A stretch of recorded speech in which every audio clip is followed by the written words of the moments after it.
Shalom, salam sejahtera bagi Bapak Ibu, Saudara-saudara, anak-anak yang dikasihi oleh Tuhan Yesus Kristus.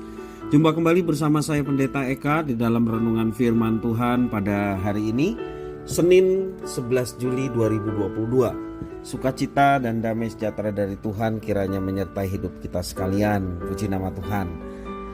Sampai pada pembacaan firman Tuhan hari ini, yakni Amsal yang ke-12. Kiranya firman Tuhan yang kita baca sungguh memberkati kita sekalian. Baik Bapak Ibu Saudara-saudara, sebelum kita akan merenungkan bagian firman Tuhan hari ini, kita akan berdoa terlebih dahulu. Kita berdoa. Tuhan Bapa di surga, di dalam Yesus Kristus, kami sungguh mengucapkan syukur terima kasih kepada Tuhan yang memelihara hidup kami sampai pada pagi hari ini. Kami boleh terus mengalami kasih setia Tuhan, anugerah yang besar yang telah Tuhan berikan pada kami.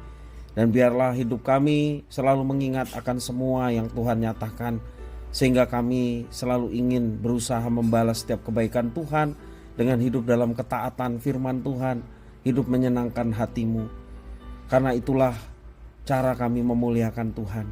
Karena itu Tuhan, kami juga mau memperdengarkan hati pikiran kami kebenaran firman Tuhan setiap waktu, sehingga firman Tuhan yang menguasai hidup kami, dan kami dikuatkan menjalani hidup, bahkan kami tidak menyimpang dari apa yang Tuhan tetapkan.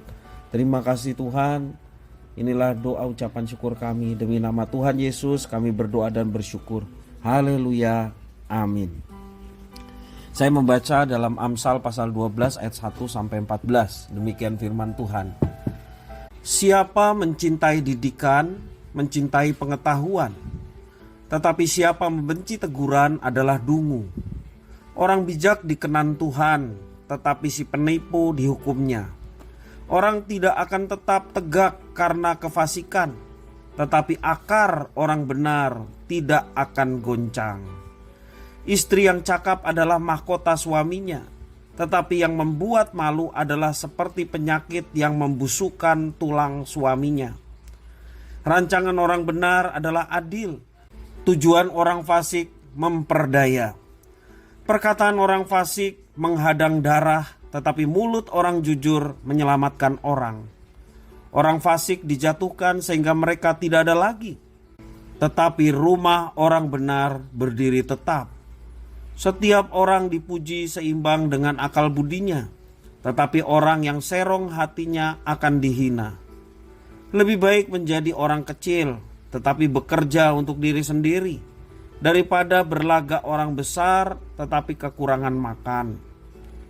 Orang benar memperhatikan hidup hewannya, tetapi belas kasihan orang fasik itu kejam. Siapa mengerjakan tanahnya akan kenyang dengan makanan, tetapi siapa mengejar barang yang sia-sia tidak berakal budi.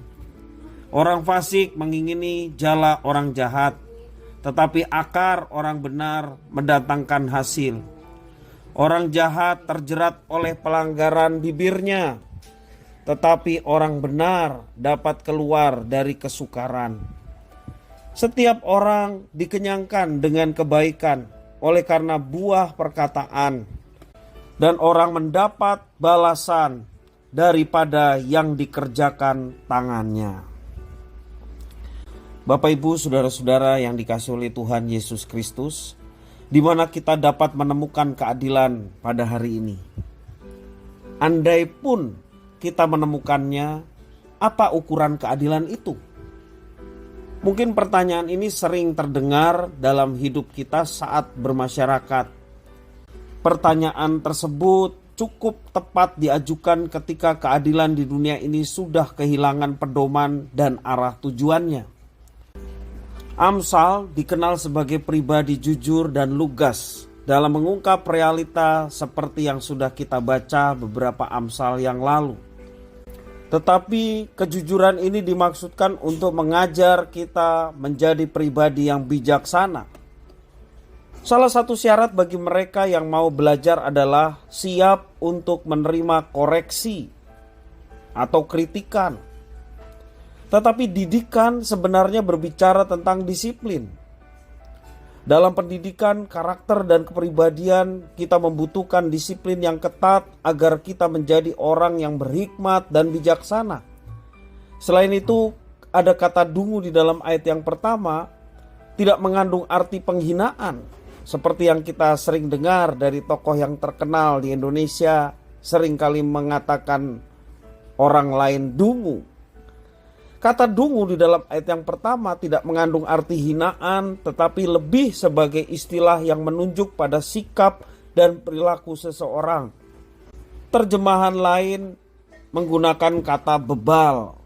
Itu dari kata yang sama, diterjemahkan dungu atau bebal. Ayat kunci untuk memahami perikop ini adalah di dalam ayat yang kelima, di mana penulis Amsal membuat perbandingan antara orang benar dan orang fasik. Orang benar mengarahkan diri kepada keadilan, sedangkan orang fasik cenderung memperdaya. Penulis Amsal menjelaskan bahwa keadilan sebagai tidak bersifat memperdaya. Ayat yang kelima. Keadilan juga berarti tidak egois. Ayat yang keenam, memiliki kualitas tahan lama. Ayat yang ketujuh, tanpa pamrih. Ayat yang kesembilan, setia. Ayat 11. Dan tekun. Ayat yang ke-12. Intinya mereka mengerjakan segala sesuatu sebagai bentuk pelayanan kepada Allah yang hidup. Bagaimana dengan orang fasik? Mereka lebih mencari kepentingan dan keuntungan diri sendiri. Mereka tidak memiliki rasa takut akan Tuhan yang membuat mereka berpikir tentang adanya hari esok. Niat dan nafsu mereka dipenuhi dengan kedengkian, iri hati, dan segala sesuatu yang sia-sia. Bagi mereka yang melakukan kejahatan, mereka tidak akan memiliki dasar yang kokoh untuk berdiri menjalani kehidupan. Namun orang yang benar akan teguh berdiri di atas Tuhan Yesus Kristus sebagai landasan yang teguh. Kiranya firman Tuhan memberkati kita. Mari kita berdoa. Tuhan Allah Bapa di surga, terima kasih atas firman Tuhan yang Kau ajarkan kepada kami. Kami mau terus belajar menjadi orang yang benar. Ketika kami terus mempelajari firman Tuhan, merenungkan, serta menerapkan. Dengan segala tantangan yang ada, Roh Kudus yang memberi kemampuan untuk kami melaksanakan semuanya itu. Terima kasih Tuhan atas firman-Mu. Demi nama Tuhan Yesus kami berdoa. Haleluya. Amin.